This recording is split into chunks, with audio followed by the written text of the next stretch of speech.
Should be starting. Right.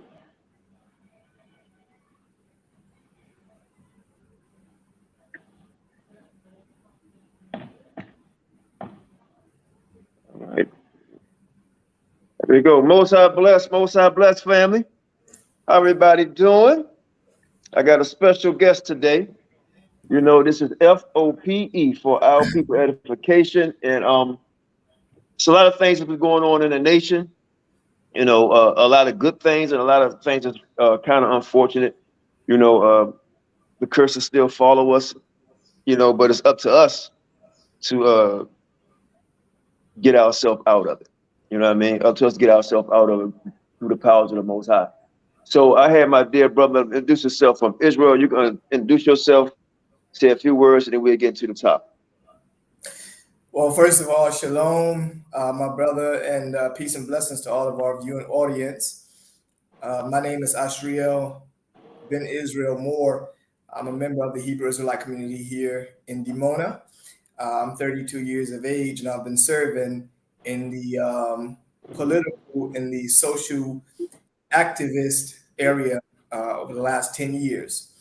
And now specifically, I've been one of those ones who've been most vocal against the deportation of our brothers and sisters from here, from the land, as well as other communities here, Afrocentric communities, who have been faced with a lot of the oppression that we also have been faced with for the last 56 years.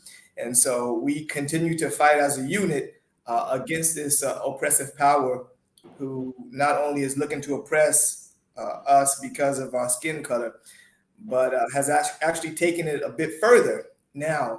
And the oppression is becoming clearer from their side. For a long time, you know, it was hidden oppression.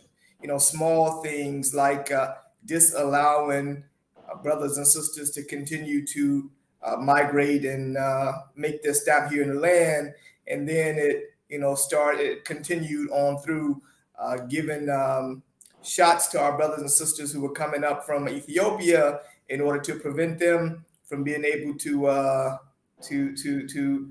engage in childbirth, and then it continued on through preventing us in the Hebrew Israelite community from being able to have access to very fundamental things like healthcare and social services and educational services and others. And now you have people who are being threatened with deportation out of the land after 56 years, two generations of people who were born and raised here, and their children are also born and raised here. They're threatened with deportation out of the land. And you have the other brothers and sisters from the Ethiopian community who are now experiencing the deaths of their young ones, and nobody's given an account to that. Time after time, we see that whether it's from police brutality and shooting, or about 3 months ago, you had a young child who was hit and killed in a hit and run accident, and 3 months later, they're closing the case against the murderer. I mean, all of these things are now striking a match in the society, now causing our brothers and sisters to wake up, to understand what we're actually faced with, and to understand that our unity is going to be the only thing that's going to allow us to be able to deal strategically with this oppression. Other than that, we don't have a chance. Wow, that's very unfortunate. You know, we're going through that here as well.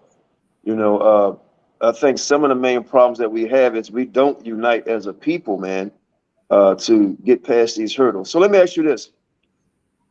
Why, other than saying racism, you know, what is it that's stopping you guys from benefiting from the social programs, things like that? I mean, just saying, what is it that's actually stopping? Are they passing bills to stop this? Or, I mean, what's going on that you can't get access to the things that you need for the community? You see, politically, Israel is very unique in terms of the immigration policies. The immigration policy in Israel is that you would have to be considered a Jew in accordance with the halachic definition of what Judaism is which is someone who was born to a Jewish mother or someone who converted to halachic Judaism. And only then are you eligible to migrate to Israel to receive whatever the basket of immigration is that newcomers receive, and a bunch of other things. Now, we arrived in Israel in 1968 under the then law of return that said that anyone who had any connection to the house of Israel or felt any type of spiritual connection, then they were able to return. And we don't just have a spiritual connection, but we also have a very clear blood connection to the house of Israel. So we're just returning back to our ancestral homeland. Now, when they changed the law in 1970 with this definition of who is a Jew, then only people who fit under that definition were able to migrate to Israel and to be given whatever the services are that are being given here in Israel. Now, because we're already here, for years they've tried to kick us out, but they've used another tactic as well. And the other tactic was that they were going to oppress us to a point where we would want to leave on our own. And so what they did were multiple things, right?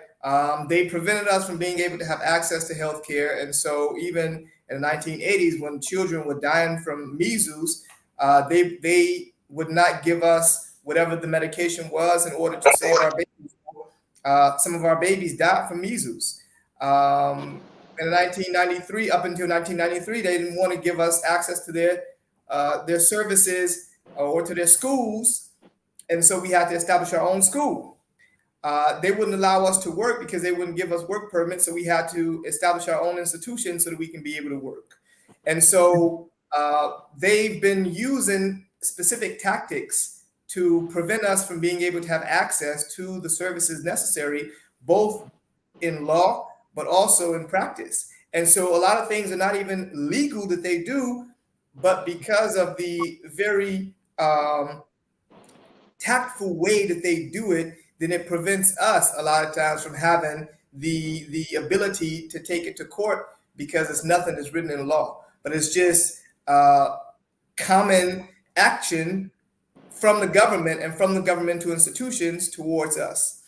And so now they've actually started not passing bills, but they started moving legally in order to deport us from Israel by claiming that we came here illegally, by claiming that we have no claims to the land, by claiming that we are imposters and we're looking to steal the original identity of the Jewish people. Yeah. Wow. All of these things are coming out. And so the tactic is to delegitimize us and to cause us to be demonized in the minds and in the hearts of the people here in Israel, so that then they could be able to justify a lot of things that they're looking to do to us. And so you don't have to pass everything through in the legal way or through the political way, but you can do things that commonly would seem like they're okay, and then you don't have the backing of the court of public opinion with you, so it allows them to be able to carry out a lot of their diabolical plans. So what we've been experiencing has simply been people who've had thoughts about what they wanted to do with our community even from years ago, but only now are they starting to really go full power. And I'll tell you, brother, part of the reason why they're trying to go full power now is because they believe that this generation would not be a fighting generation, right? And it's not only here, but it's all over the world. You see, in the 60s and the 70s, we knew the type of fight that our elders had in them, right? We knew what the Malcolm X's were doing, and we knew what the Noble Drew Ali's were doing, and we knew what the Honorable Elijah Muhammad was doing, and we knew what the Minister Farrakhan was doing, and we knew what a lot of other brothers and sisters were doing also in the Hebrew communities, and also here in our community, His Excellency Ben Ami and Prince Asiel and Prince Shaliak and my father. We knew what they were doing. We knew what they were up to, and they were very, very clear about the direction they were going in. But now it seems to be not only here in Israel, but in a lot of other places in the world as well, that the younger generation is sort of lost.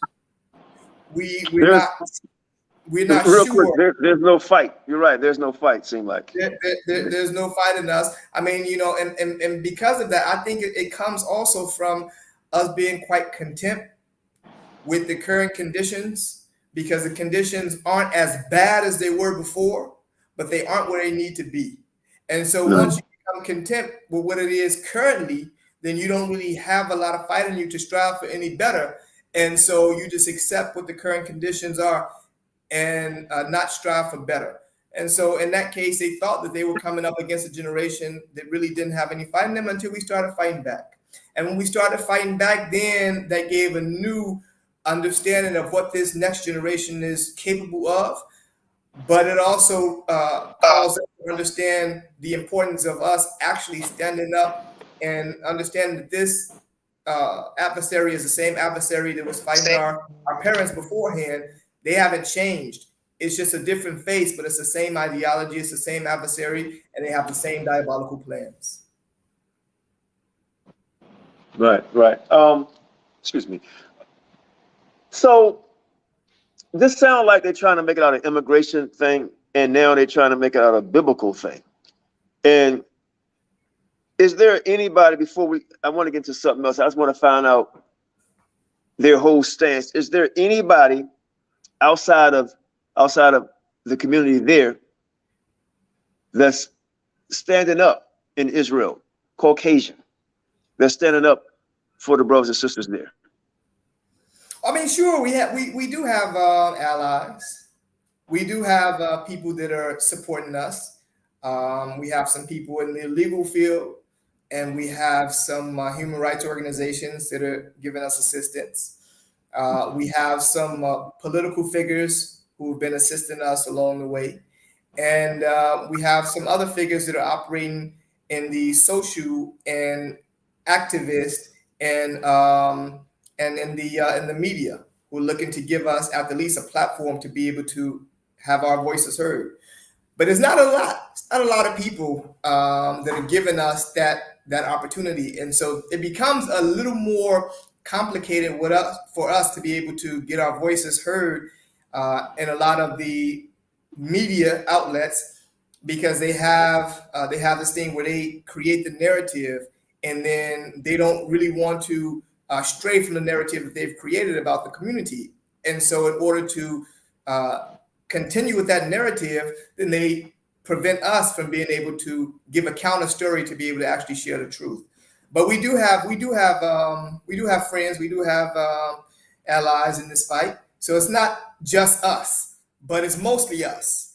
And so we have to rely more so on ourselves than anybody else, because even the allies that we have, you know, it's just so much they can do for us. And so we have to understand that as well. And we do understand that. I was sitting here thinking, because in America, they're letting people cross the border from South America or wherever and just come. And instead of saying illegal immigrants or aliens or whatever they call them, refugees or migrants, and they housing them in schools, fixing schools up for them, letting them stay in hotels, 4 or 5 star hotels, giving them money, rent free, whole family, men, women, and children. And what I'm noticing is that it's like milking a cow dry. And I look at all the things that Ben Ami did when he came there, not just for his community that he brought there, but for the whole state of Israel. You know, the things that they've done there and the things that Black people done here. And we could go on and on about what we need, what they should do. You know, it's a movie. I used to like watching scary movies sometime when I was younger. And it was part of the name of the movie, I think it was called Be Careful What You Wish For. And that's hitting me right now, because what they're wishing for and what we're wishing for might be both our demise, right? So some people would say, let me throw this at you, give them what they wish for, because sometimes a person may go on a hunger strike, but the stomach always wins. You know, the stomach always wins, meaning that if they don't want you there, sometimes you miss something that you don't want because you didn't really realize how good it was for you or to you. And I'm looking at our economic power across the world, and this dollar here about to change, in economic power that you brothers have in Africa and you guys everywhere. Why not just give them what they wish for and build? And I know the struggle and what it took to go from Liberia to Israel, and a lot of people lost their lives. And a lot of people in America, black people in America, say, well, we built this country, so on and so forth, because this country is a very beautiful place. Many things to do. I mean, it's beautiful. But I'm in the process myself of trying to make a move. Why not just leave?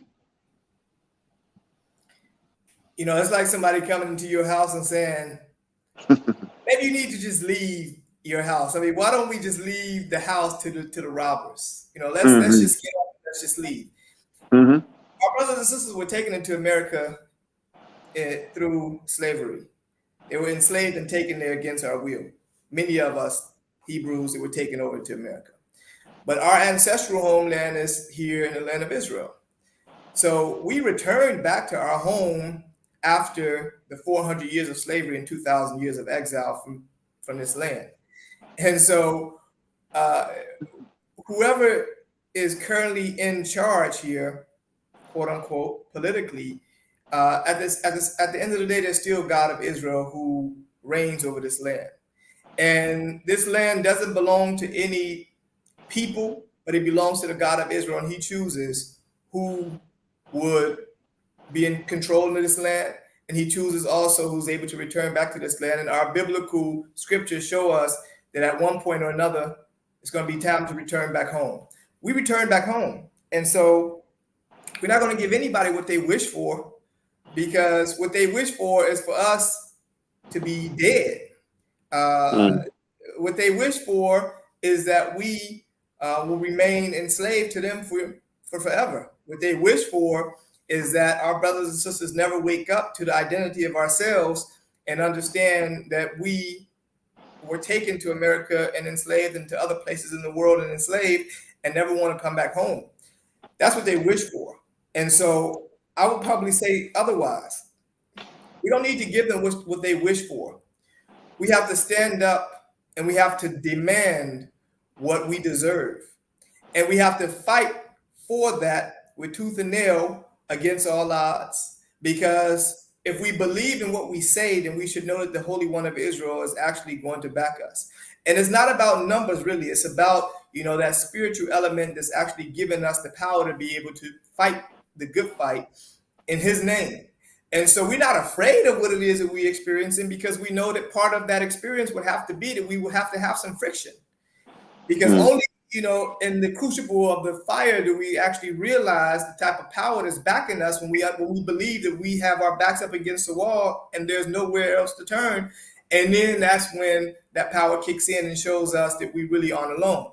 And so this is just another part of the experience that we have to go through in order to come out on the other side polished and ready to actually inherit what we deserve. And so we didn't think it would be without a fight. We knew it was going to, we knew it was going to be with a fight, but we have to stay in the battle. That's the only way that you're going to win the game. If you still playing the game and the clock hasn't hit, 90 in the soccer match or 48 in the basketball match, and you play all the way through to the end. You don't give up in the middle. Yeah. So we give them what they wish for, because if we ever gave them what they wish for, and they'll wish for more. The more we give them, the more they'll ask for, they'll demand from us. But as soon as we draw the line and say no more from this point on, we're actually going to push back. We're going to fight. We're going to be strategic about how we go about this in order to be able to create the type of environment that we have created in Dimona, and to be able to take that environment and to then multiply that times 20 in other places in the world, and to be able to have a place where we could call home, where we have no killings and no shootings and no murders and all of those things, where, abuse of substance and all of those things, an environment like that we know we need. what we were up against all of these years, for us to be able to create something like that is nothing less than a miracle. And Yes. so I'm saying that the world is ours, not just Israel, but we can also go to other places as well. But we're not going to give up the ground that our forefathers walked on. We're not going to give up the ground that we've tilled and worked so hard on. We're not going to give up the ground that our ancestors, while they were picking the cotton in the fields, that they were singing about over Canaan's land and over the Jordan River and, you know, in Jerusalem and Jericho. We're back here now. So Right. they cried and they hoped and they prayed that one day we'll be returned back to this land to allow us once again to walk the waters like Yeshua did, and, you know, walk in those places where King David was, and, you know, and reestablish ourselves where our father Abraham walked. We're doing that. We're living that now. And so we're never going to give them that opportunity. And as a matter of fact, brother, let me just tell you right now, I'll look at the camera and tell you we're never leaving this land.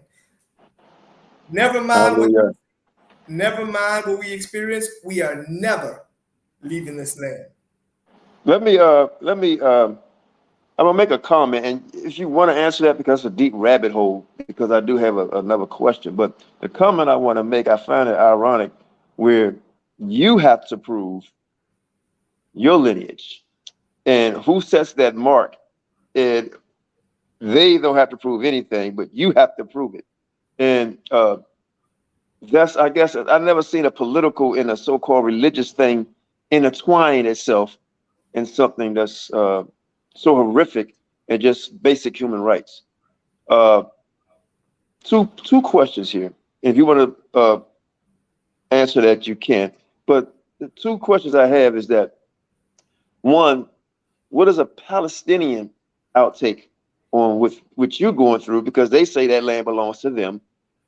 And the third question is, where is the brotherhood and the sisterhood in politics, as far as serving on any seat, or can you do that? I know it's kind of loaded, three questions, but I know you can help it. Yeah, I'll start with the first question in terms of us needing to prove our lineage. Brother, we don't have to prove our lineage to nobody. The Bible speaks of our lineage. History speaks to our lineage. Archaeologists speak to our lineage. Anthropologists speak to our lineage. Historians speak to our lineage. Even rabbis speak to our lineage. So all of these people are very clear about our lineage. It's not an issue of the lineage, actually. What it is that you have people who has taken on this hegemonic power for years now in terms of the determining of who is and who isn't. And so this is why we were asleep, when we were in our sleeping phase. But when we woke up and we said, well, we're returning back home, we're returning back to our lineage, we're taking on the responsibilities once again of being children of God and not Negroes, niggers, coons, shams, and all the other names that we were called. That puts fear into people, because now they realize that those brothers and sisters who have been asleep for so long are now waking up. And at one point or another, because they say today that there are 16 million Jews in the world, and they say that these people come from the lineage of Judah. Okay, we're not going to argue about if it's correct or not, but what we are going to say is that if that is your claim, and you have 10 other tribes that are still dispersed in the world, and they say that 7 million of those 16 million Jews are in America, and they say that probably another 2 million are in Europe, and they say that there's approximately 7 million here in Israel. That means that you have 10 other tribes, and if we say just on average that every one of those tribes average also 16 million, that's approximately 160 million people. And if they're not in America, and if they're not in Europe, then where else could they be? But in the Isles of the Sea, in Africa, or the descendants of Africans, wherever they may be in the world. And so that puts fear in people to say that it's approximately 100 million people who are from the tribes of Israel that once again are going to accept their true identity and want to return home. That puts fear in people who have covered this story up for years. And so they're not even trying to check and see if there is an actual connection. If you're Black, you automatically don't have a connection. Now, you and I know, and other people know, that the Ethiopian Beit Israel community that migrated out of Israel during the destruction of the first temple in approximately 721 BC, right? Yeah. BC, they went around for the development of what is called the rabbinical Judaism.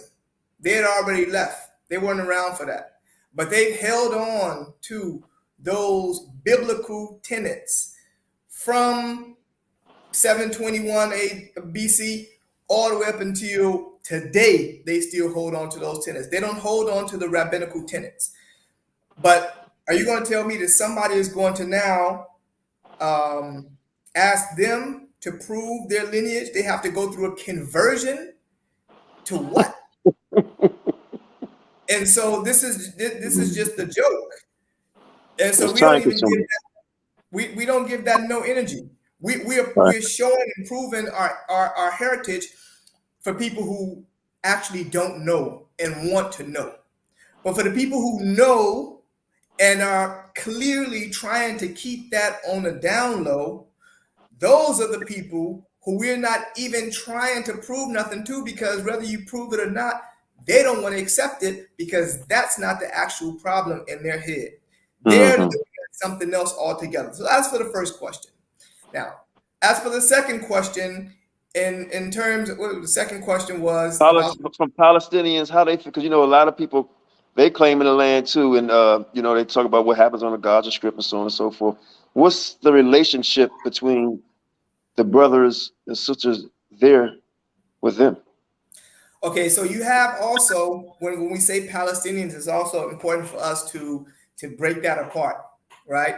Because we remember that from approximately the Greek invasion to this area, right? Approximately in the 2nd century BC, all the way up until the Arab invasion in approximately 630 AD, a lot of these people intermixed, right, with a lot of the original people.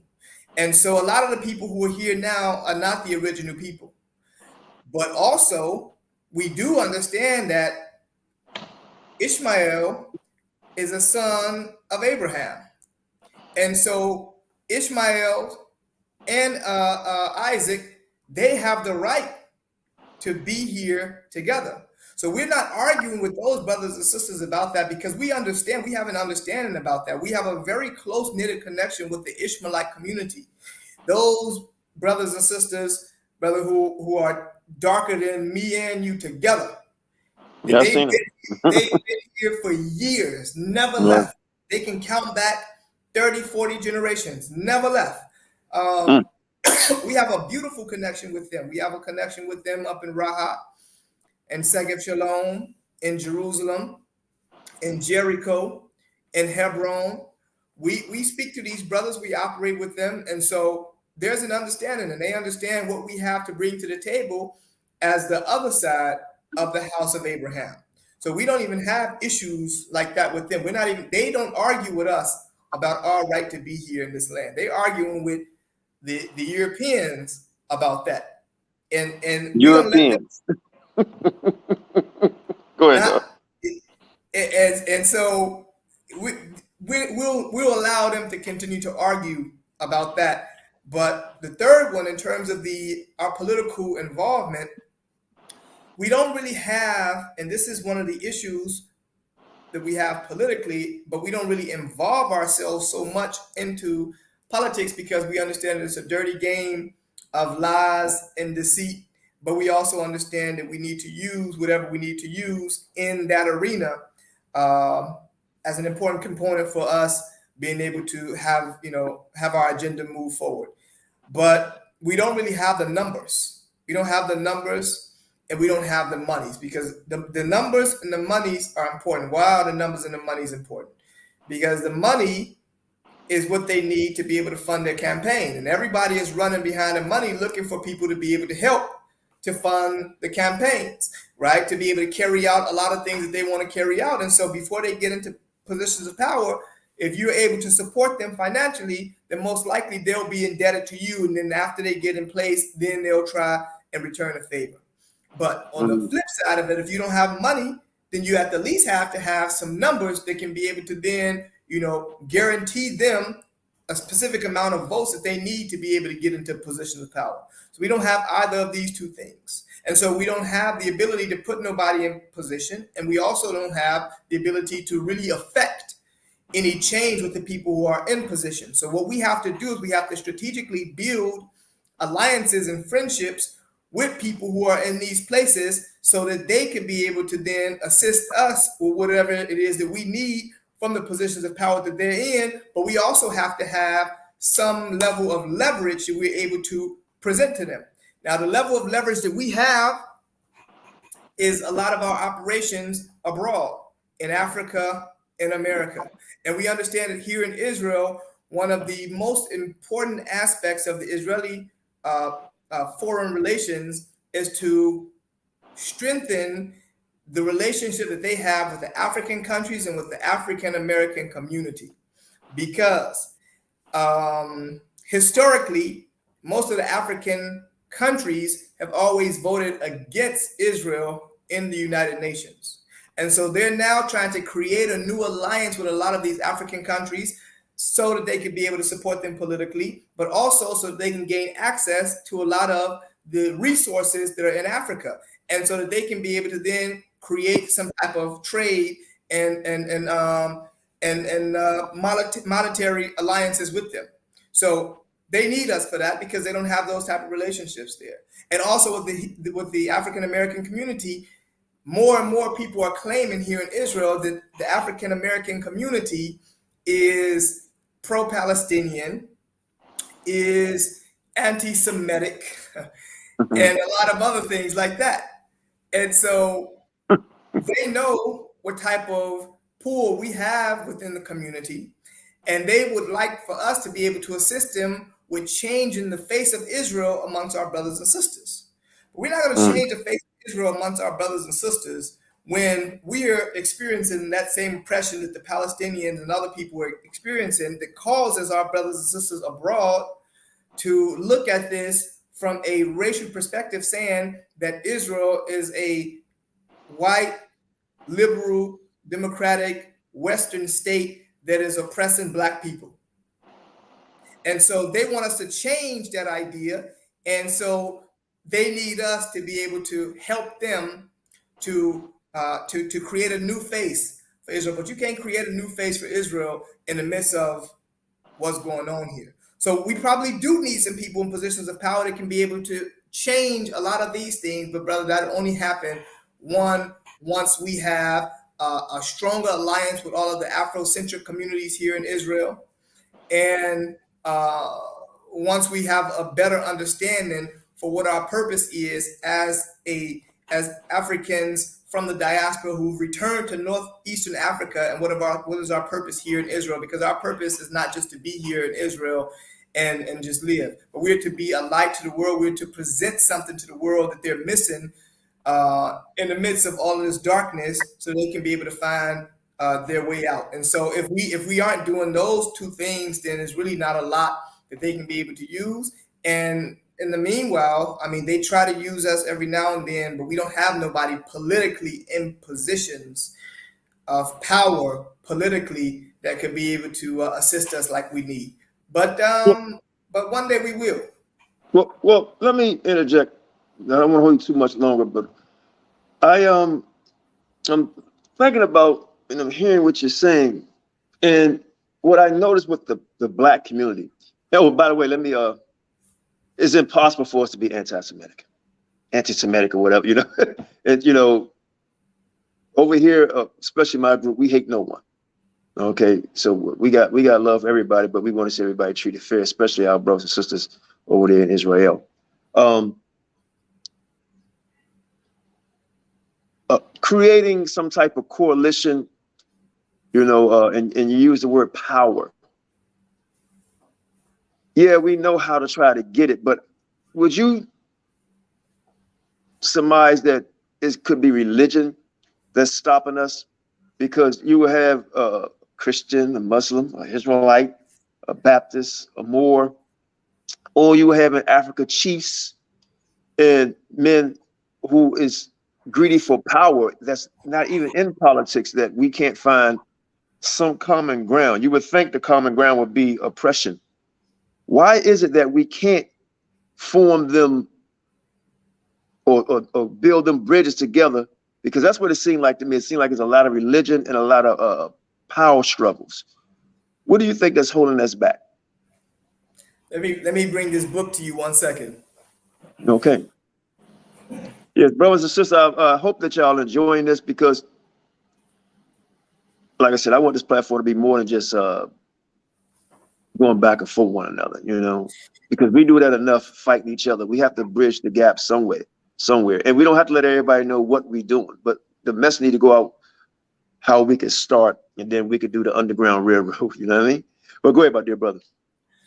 You see, this book right here, that was translated by William Sayers, right? It says here, The Western Construction of Religion. Okay, I got to get that. The Western Construction of Religion, it talks about how the westernized ideologies and myths and information about religious practices has caused so much division in the midst of our people.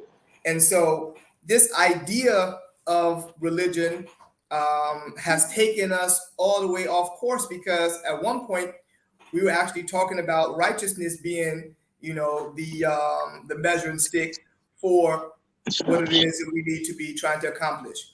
But now people are so stuck in their religious beliefs that you can create a religion, like the Honorable Ben Ami said, my leader, he said that somebody can create a religion that says you're able to serve a snake, right? And, you know, that's the religion. And so we're not in the business of religion. We're in the business of righteousness. We're in the business of those principles that creates life and gives life, that are pro-truth, that are able to bring us from the point that we're in right now in such a decadent place to rise above that and to return us back to our original positions of power, where we had influence because we were actually living in our truth. All of these religious, I'm gonna give you another book as well. Just give me a second. Yeah, take your time. Take your time. And also when you think about, I mean, it's with the music that is being put out, that's being promoted by people actually in Israel, you know, executives. The type of music that we listen to is destroying the youth. And from what I see, because obviously you were taught very well at a young age, I know about how you guys was raised, and we got to wake up the youth, because now they get a youth something else to look forward to and not trying to help their own community. And that's the danger that we're in, because now today, just like the Bible says, it's hard to put new wine in old bottles. You know, some of us are stubborn. You know, we want to be the man or the woman, the guy, you know. But yeah, but the book, it's a thick book. So I got two books here. The first one is the book from my leader, Ben Ami, Ben Israel, God, the Black Man and Truth. Okay. And in God, the Black Man and Truth, there is a chapter in there that talks about the power to define. With the power to define being that we once again take on the responsibility of defining what certain words mean, what certain ideas are, and take it from the point that it currently is to where it needs to be, that is relative to us. And also you have this book here that is called The Religious Instructions of the Negro in the United States. that gives you a breakdown of the religious instructions of how to create a Christian or create a Negro slave that will be right in line with the Jim Crow ideology, where they wanted us. No, Willie Lynch, not the Jim Crow. Willie Lynch ideology that said this is how you maintain separation amongst these people, right? You want to separate the elders from the youngsters. You want to separate the women from the males. You want to separate the children from the parents. You want to separate people because of their skin color. So you give people with certain skin color, a feeling that they may be superior to others who are of a different skin color. And you maintain this friction between all of the people within this community to a point where for the next 500 years, you don't have to do nothing else because it'll be embedded in them. And if you do it correctly for long enough, then for the next 1,000 years, it'll be embedded in them. And Willie Lynch gave them the full layout in the letter. This is how you carry that out. This is how you do it.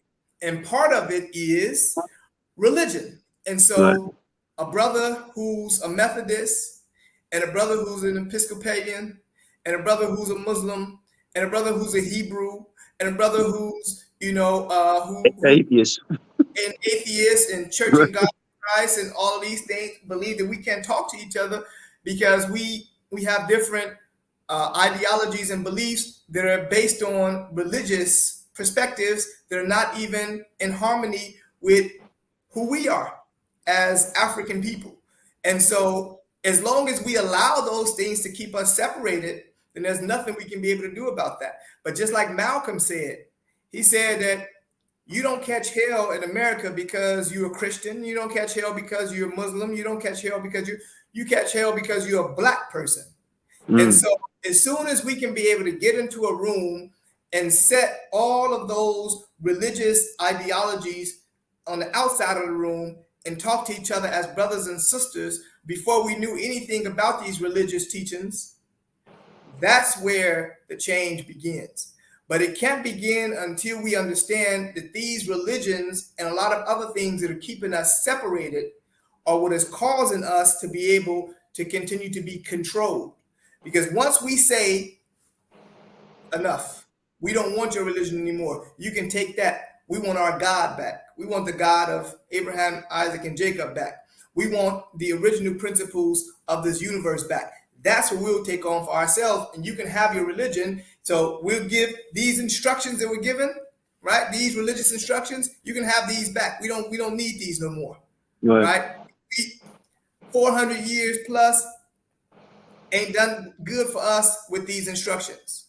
And we understood what you want to do with these. So we're going to go back to our God, and we're going to leave you all alone. That's the only way, brother, in my opinion, that we're able to actually sit down and have a conversation, because the conversation will have to be built on principles of righteousness, regardless to religion, regardless to emotions, regardless to whatever else. It would have to be predicated on principles of love, of concern, of unity, of peace, of prosperity. All of these things would have to be what the conversation is surrounding, not what I believe and what you believe. Because whatever God you believe in, if that God hasn't brought you to a point of elevation to this point, then maybe we need to go back and to rethink those things. Let me back real quick. Please don't lose your train of thought. At one time, before my children became adults, we went 7 to 8 years without watching television, right, or being programmed, right? Television or what program are you watching? And once we realize that we're not fighting by ourselves, they're fighting against us, and they're starting with our children. Give them their vision on how life should be, give them a program to program their mind.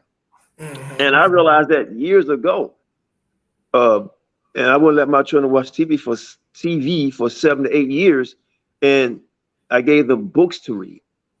You understand? Gave them books to read. So I programmed them, right? the reason why you have this epidemic of racism going on because they actually program their children. And we're not programming ours. We program them to listen to certain hip hop, right? It's okay to be, you know what? You know, all these different things. We're not the tools, we're not giving them the correct tools. I don't want to keep putting the blame on the people that we know are against us. We have to stand up and we have to start with our children first. You know, that's the main thing. And I look at you as an example of that as a young man of that. So you can land me back, or how about vegan back on that? And I want to put this out here, and I think it's very important. Two things: leadership in your community and leadership here. Is there any? And the third part, which is key for me, is brothers like yourself and sisters like yourself. You should be off limits, or what Marshall would say, untouchable. You're not sick, right? Correct? Correct. Right. You don't use drugs, correct? I do not. You do not, right? So you never been struck by lightning. You know, you have no illness or anything. Don't forget them questions. Have you ever been threatened? And then you can go with that rest I asked you. Have you ever been threatened for what you're doing? Absolutely.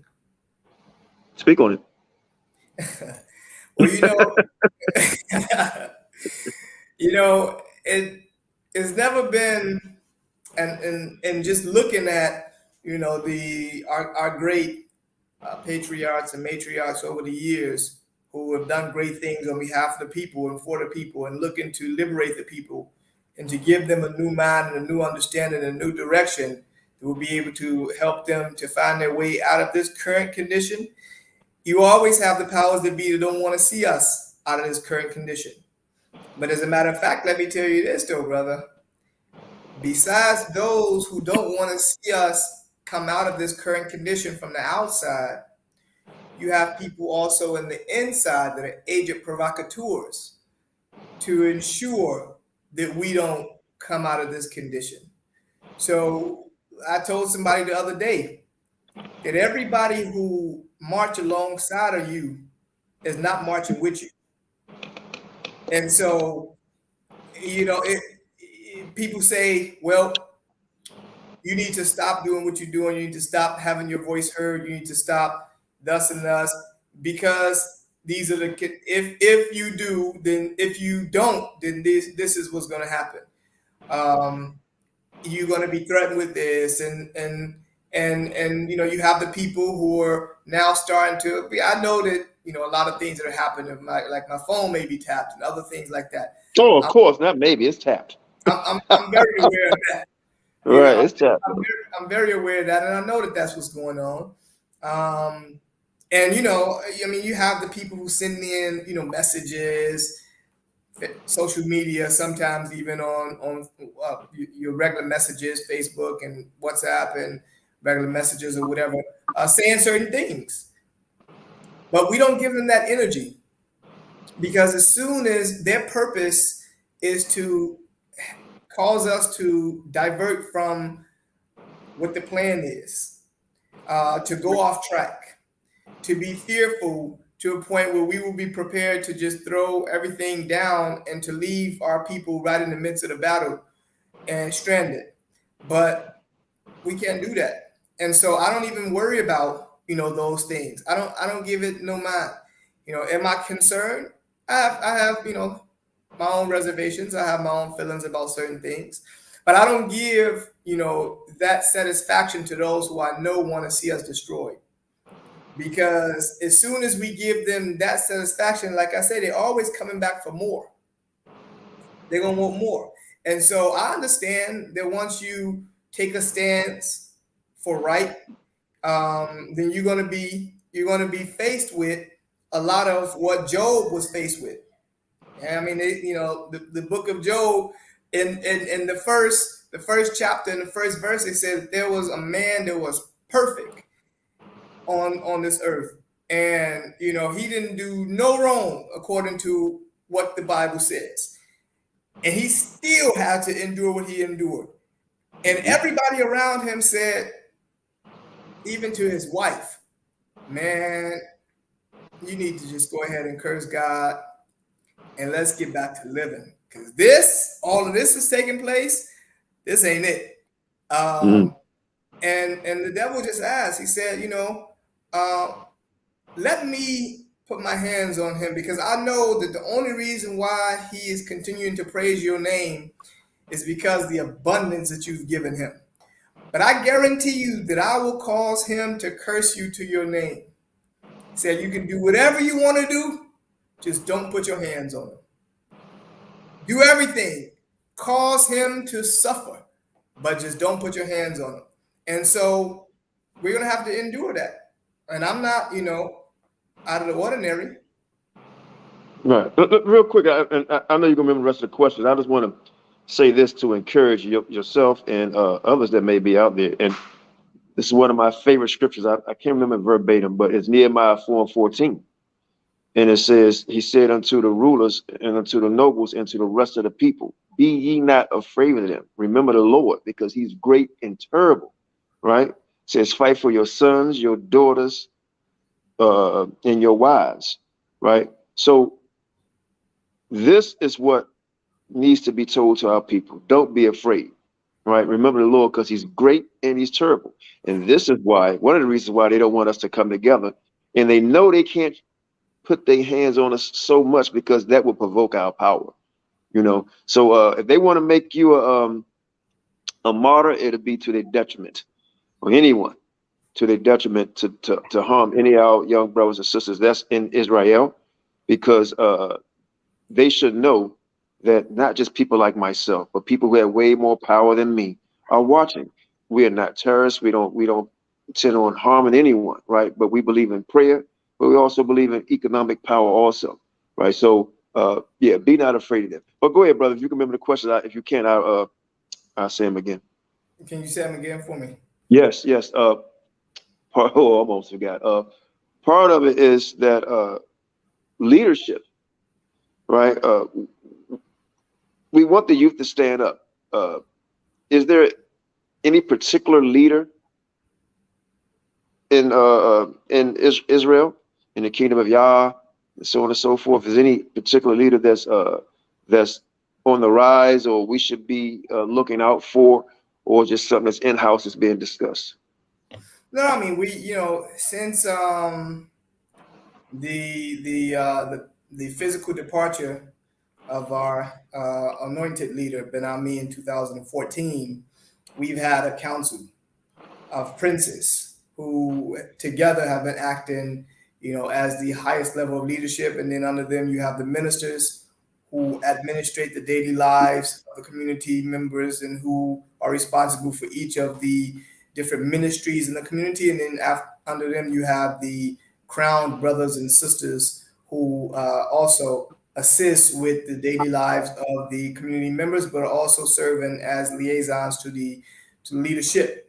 So no, we don't have one person. We don't have one individual, leader or whatever, but we have a council, and we have ministers, and so it's a whole governmental body.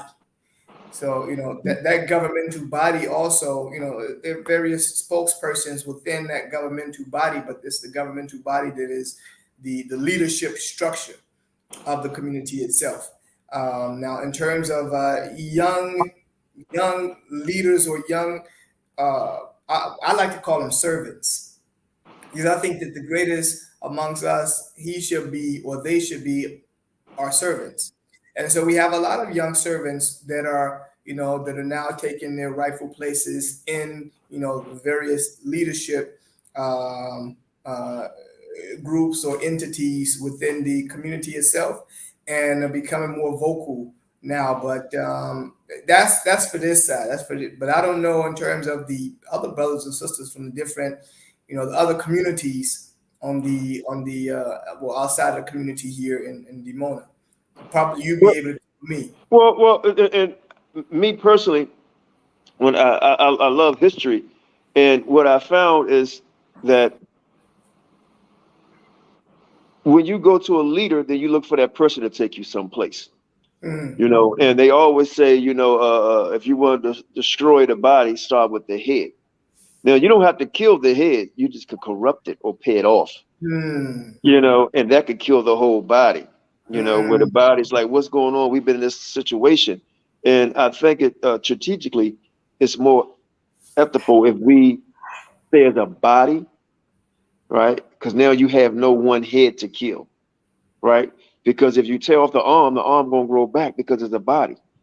You know what I mean? We just gonna keep coming forward, just like fingernails. We just gonna keep growing like fingernails. You know. So I don't see. Yeah, we can have certain spokesmen, you know, who's very well spoken, like yourself.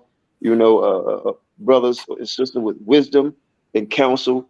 That's great. You know, but we need to set up this body together here, there, all over. So what? I kind of forgot there were questions that I was asked myself. I guess I should have Just wrote to it down. piggyback on that, though, Mhm. it is important that we start, and I've suggested this a few times, and I'll suggest it even here on the platform, that we do need to create a body that will be able to allow us to operate more in harmony, right? Because I know that everybody is operating and doing whatever it is that they're doing, and I know that most people have the interests of the greater good of the whole, and so the best interest of the greater good of the whole, and so we would have to just operate in a way where we could be able to bring all of that energy together into one place where we can be able to work together towards bringing or creating a better environment and better conditions for our brothers and sisters. Because, for example, right now, while we're threatened with deportation from Israel, most of our brothers and sisters worldwide may have heard of it, but they're not involved in the process. And because they're not involved in the process, then they're not able to speak on our behalf in certain circles like we should have. We don't have the outcry loud enough internationally that could be able to put pressure on Israel to cause them to understand that we have alliances, we have brothers and sisters who all have their eyes on what's going on here in Israel.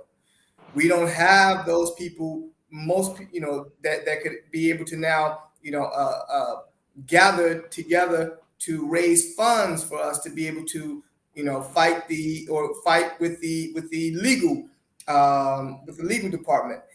We don't have those brothers and sisters who are able to jump up to Capitol Hill to convince some of the congressmen and the representatives to be a voice for us, that Israel could understand now that this has risen all the way up to the highest political levels in America, with the CBC, the Congressional Black Caucus, other Black organizations, Black churches, Black leadership, all of these people just kind of showing their faces to show that we stand in solidarity with our brothers and sisters.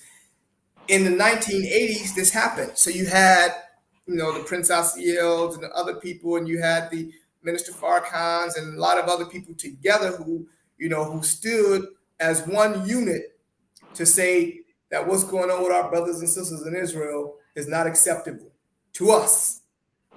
You had about 200 churches that said, okay, from now on, we're not coming, we're not going to organize any trips to Israel from these Black churches because we don't like the way you all are treating our brothers and sisters. And that caused them to reconsider that, because then, it had economic implications. And so all of these things would be possible had we been working stronger together. Not to say, I'm not blaming nobody for why it hasn't happened, but what I'm saying is that from this point on, we have to try to start working on creating that mechanism that will allow us to be able to operate as one unit, not uniformed, but united.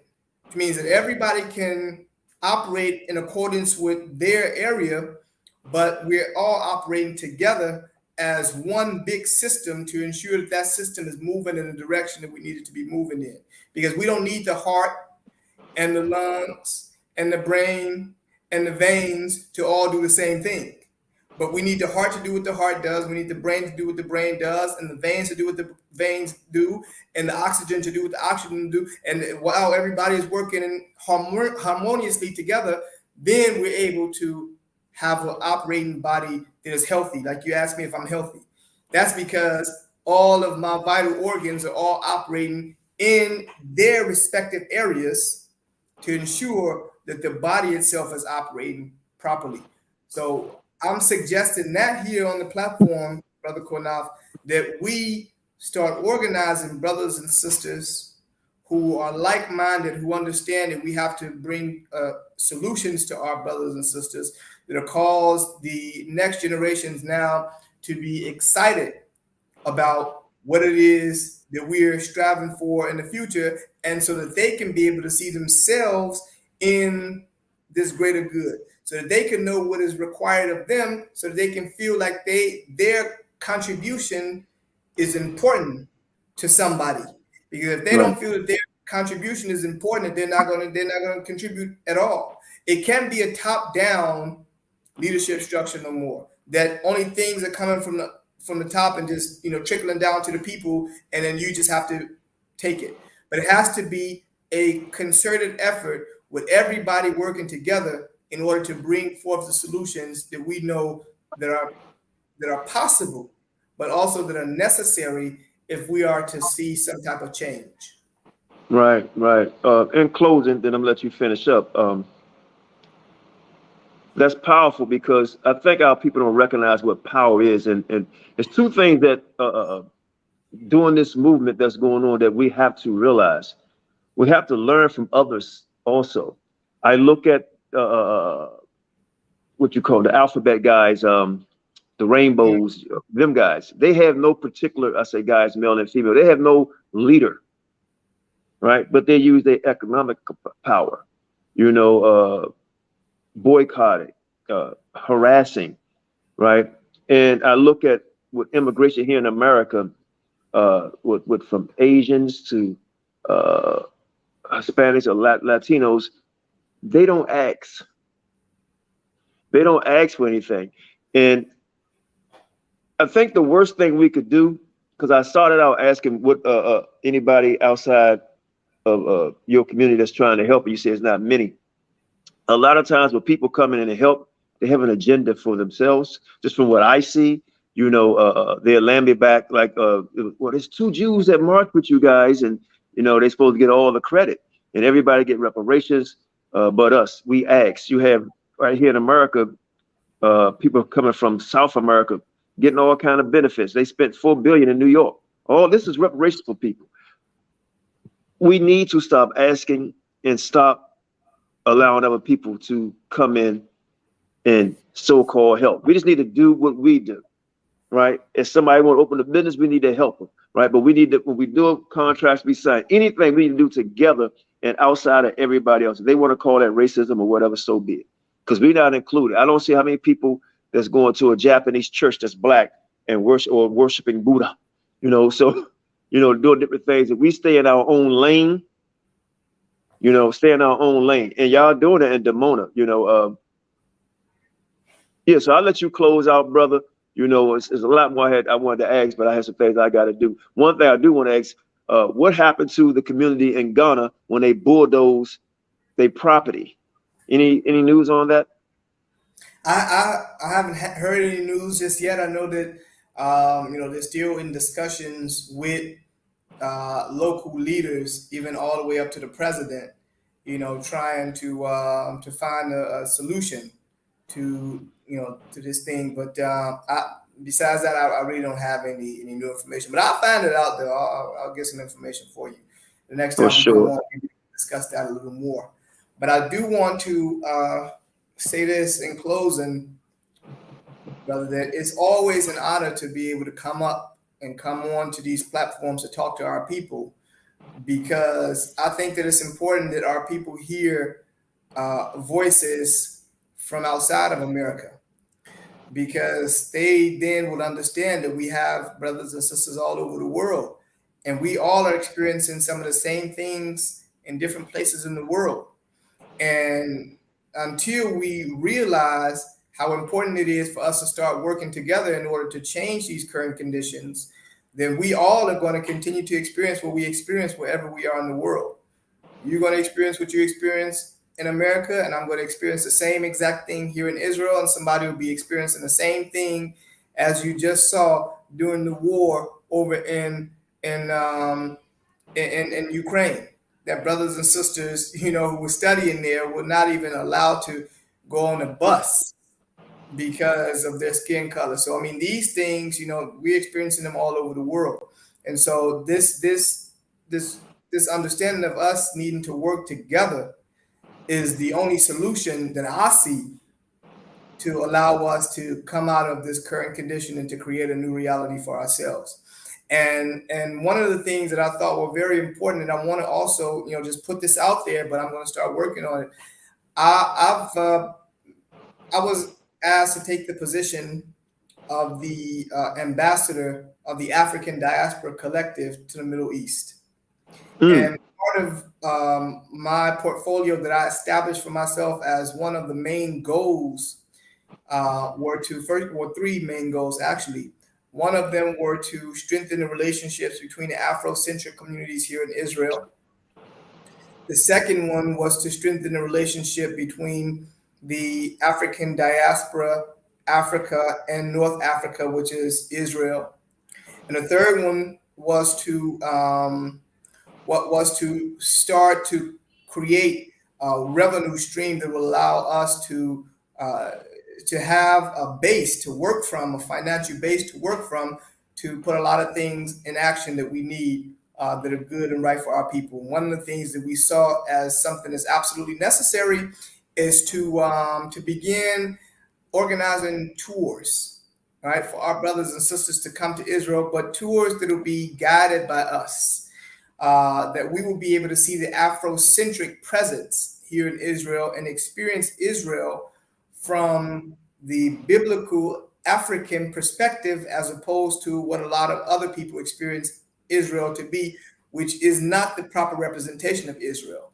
And so we want to start, organizing tours of our brothers and sisters from Africa, from America, from other places, to come up to Israel for about 7 to 10 days, to move around, to see various places that you read about in the Bible, that you speak about to your children, that you may have heard about, but you would understand it then better once you arrive here and you experience that in person, because then you will be able to see exactly what that meant in the biblical times and what it means also today. And I think it will give us another level of appreciation for a lot of things that we know to be in our history, but it'll also then make those things live for us, that we can be able to then, or they become more tangible.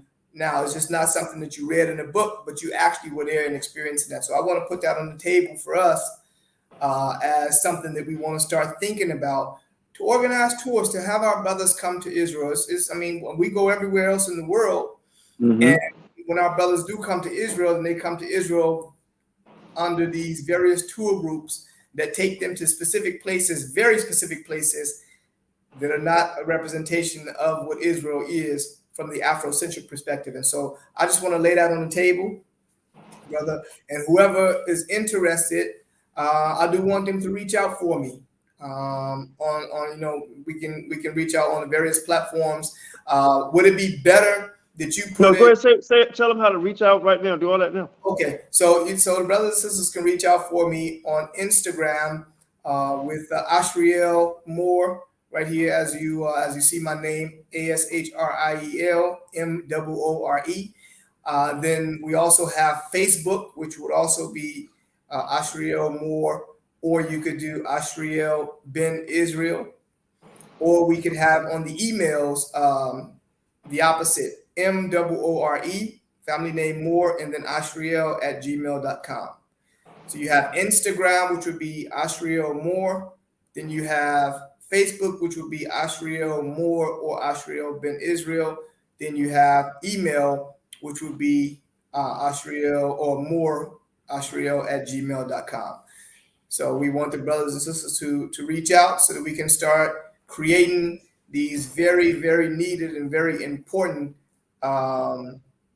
foundations for us to build on, as opposed to us continuing to be so separated and fragmented. Hey, I was gonna tell you this offline, but it don't matter. Anything, I'm sure they hear everything we say. God told me he was on Messenger talking to somebody. They blocked his messenger because it went against the guidelines. I was like, damn, they listened to your messenger? It went against the guidelines. What are you talking Yeah. about? Yeah. So, yeah. So one of my ideas, man, is that we have to think like uh, a mother and a father, right? What I mean by that is we have to think about feeding our people and feeding ourselves, survival. And what you said is great, but we have what I see was feeding people's resources, right? Minerals. And we need to get in that game of minerals through Chiefs of Africa, through land projects and building projects. Our people are very visual, right? And very physical. We like touching and we like seeing and we like smelling, right? So coming to Israel, touching and seeing and smelling is great. But owning is something a lot bigger because ownership is power because now you have a bargaining tool and you can help grow with fish farms, with uh, all type of like y'all in the vegan stuff. You know, we need to grow our own foods. We need land, right? That way we have power, and power in that aspect is elite because now we don't need to ask for anything. You know, I just don't see why can't we? Well, in Israel they won't allow it, but in certain places we can have more than one home base. Like you said, the world is ours. What's wrong with buying 500 or 1,000 acres in America, in South America, in Africa, right? If we could buy 50 acres in Israel, 100 acres in Israel, 1,000 acres in Israel, right, and build our own. Now we know they're going to try to come destroy, right? But then that's something we talk behind the scenes in person, how we stop that, you know. But we have to have something that's tangible that we could touch, right? The elements of the body, touch, see, smell, hear. We need that instead of just the vision and seeing. Because my eyes can see, but my eyes can't build nothing. I'm just looking. So if we can, with this community start, man, you young guys, y'all got, and women, y'all got to keep building that way. But we have to have something tangible because the YouTube is just something we can see. You know what I mean? But I don't own it. I can't touch it. I could just see it and you could just hear my voice. A good speaker is great, right? A good listener is great. But to touch something and have ownership of it, that's the key for me, man. Africa has a lot of minerals. You know, a lot of us are farmers. We know how to grow. We are the creators, you know, but we have to create for our own now. And for me, that's key. And they want you to do that. I would love to be part of that, but on the aspect of something tangible, building land, setting up coalitions with other people in other countries where we don't, and that people that look like us, but we don't have to ask for the minority who has military power, right? But don't have the power of the Most High and creation and that's protecting us. That's what I see. But I'll let you go ahead and close out with that, brother. Thanks again for coming on, man. It's an honor having you. You know, and oh, by the way, brothers and sisters, and if he don't mind, he could do this. Like a lot of times people come here, they can't speak the language. This brother born and raised in Israel. He speaks the language. Can you just say something, speak something in the language so they can see that he's a real Israeli, but the real Jew that the Bible speaks about? Go ahead, brother. Well, אני רוצה להגיד קודם כל תודה רבה על זה שאתה מאפשר לי באמת להגיע ולדבר עם המשפחה ולשתף את הדברים המאוד חשובים האלה עם כל הקהל שלך, אנשים שבאמת מקשיבים לעמוד שלך. ואני רוצה גם כן כמובן תמיד לתת את כל הכבוד לאלוהי ישראל. What I said was that I want to thank, first of all, the Holy One of Israel, and also thank you for allowing me to come onto the platform to speak to our family, to the viewing audience, listening audience, the people who want to see this later on, to be able to share this very vital information with them, and so we can be able to think together about a better future for ourselves going forward. So we definitely speak the language. And as a matter of fact, everybody born here in Israel are bilingual. So, and Hebrew is actually our first language, not English. We speak more Hebrew in school and outside with our friends, and when we're going to the stores, and we're everywhere outside of the community and outside of the family. So, so Hebrew is actually our first language from kindergarten. We speak Hebrew, and then we speak English. And people, what when we speak to people in Hebrew, then they like, man, where you from? You from here, right? Yeah, born and raised. When we speak in English, they're like, but hold on now, but you sound like a full-fledged American. Like what? And What is that that's all funny. You do. How did you get an American accent, bro? Because I mean, you have an American accent. I mean, I don't know. I think it's because I mean, you speak to your family members and in English, and then community members or whatever. So, you born bilingual. You born knowing both languages equally, right? Right. So you know Hebrew and you know English equally. So when you can switch whenever you feel. And it was a time also that we were studying Arabic, but I'm working on French now. I have And then family in France. Speak French. oh, Hmm. see, so once I get that down, then I'm working on Spanish. And once I get that down, we have Italian, and I want to go for Arabic. So I'm looking at the four of those for the near future. And see, that's a great that's what I'm talking about. Building bridges, learning the language. That's great. Pick up some of them African language, man. What they call it, Bantu. Pick As a up matter, some. that's funny that you say that, because I have an app on here, right? Did it allow you? It's called Submatita, and it allows you.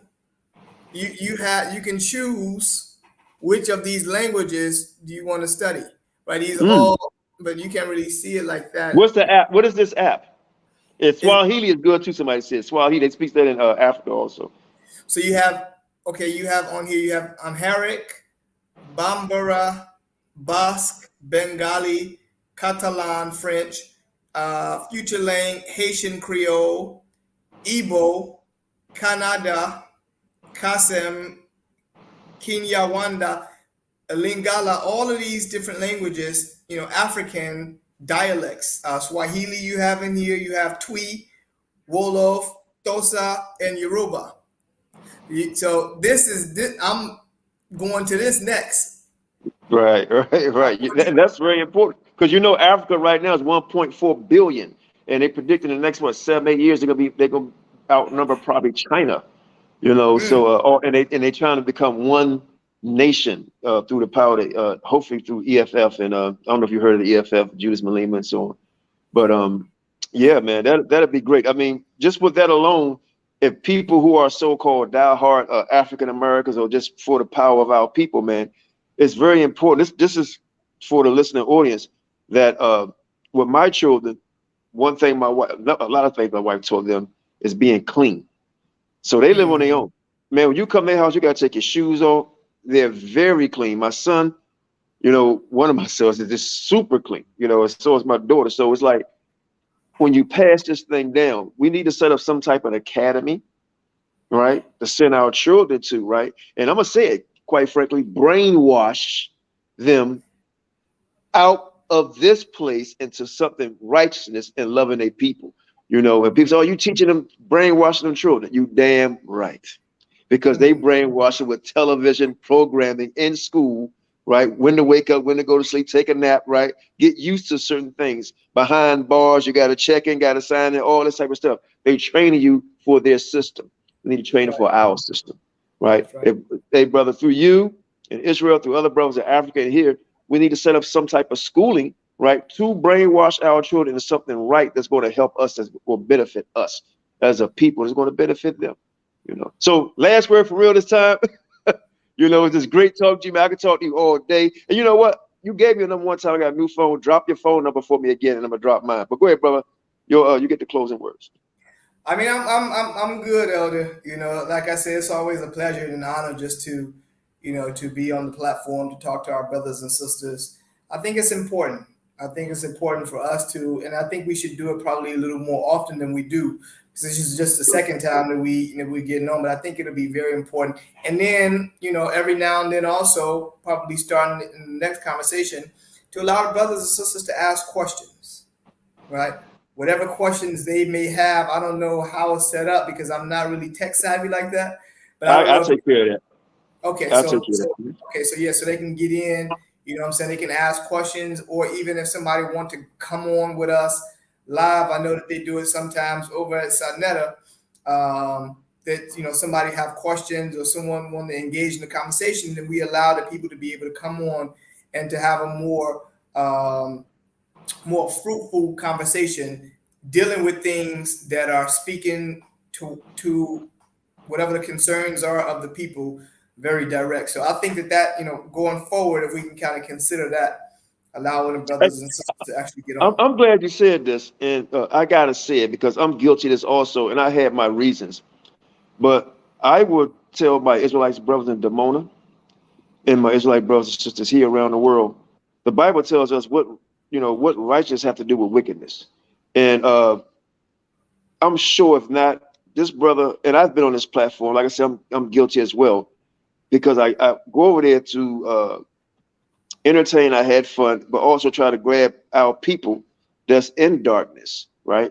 Because I don't want them to go to the real darkness when their time comes to meet whoever they're going to meet. But what I find with that platform is that it's a platform designed to try to destroy the Bible, right? The man has said many times, F your God, F this Bible, all this type of stuff. So you talking about Sonetta's platform? Yes, sir. I won't be going over there. No, I'm talking about as far as the setup is concerned. People can be able to come in. I see people call in, or some people get on. Into the conversation. They have about 4, 5, 6 windows. You know what I mean? I get it. I'm saying what you're saying. I'm just talking about, since you mentioned that, this is not at you. This is for brothers and sisters that believe in a higher power, whether you're Christian, Muslim, Arabic, Arab, or Israel, or anything. They anti-God, and I don't think we should benefit letting the person who is for division and say, well, we build it. I'll bring you the best debates and all that type of stuff. I'm sorry to go in on your show, but it just set something off for me when you said that, man. I gotta hit myself sometime and stop doing buffoonery stuff myself. But again, man, thank you for coming on. Hey, look, we're gonna talk behind the scenes. We do need to do this more often, maybe once a month or twice a month, or whenever you're free, whatever you want the platform. Like I told you, just let me know and we'll set it up and try to get other people involved. And try to get some of our children on, man, so people can see the growth and get them into this type of thing to grow with other children. We used to call it pen pal back in the day. Pen pal, how to get a friend from different places, pen pal, write notes. We need to do that with our children, man. Let them get pen pals and start a relationship from Israel to the children here and build that way also. We have to communicate that way and not just always about debating and strife and bickering and complaining and asking. We got to do it on our own. No doubt. So most I bless you and your beloved family. And I'll give you my number in the inbox. Most I bless you. Shalom, family. Shalom.